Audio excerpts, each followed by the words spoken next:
Second law of thermodynamics, the law of increasing entropy. అన్ని physical ప్రాసెస్లలో కనిపించే ప్రతి వస్తువు యొక్క ఎనర్జీ కాలక్రమేణా తగ్గిపోతూ వస్తుంది. అంటే ఈ విశ్వం యావత్తు సైన్స్లో చెప్పబడిన విధముగా హీట్ డెత్ కారణంగా ఒకరోజు ఈ విశ్వంలో మనిషి వాడుకోవడానికి ఏ కొంచెం ఎనర్జీ కూడా మిగిలి ఉండదు.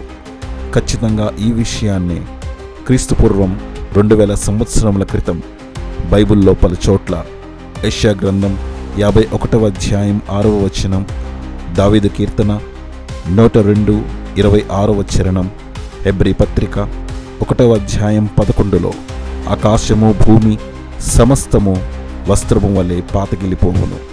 The heaven and the earth will wear out. Exactly this is what the second law of thermodynamics.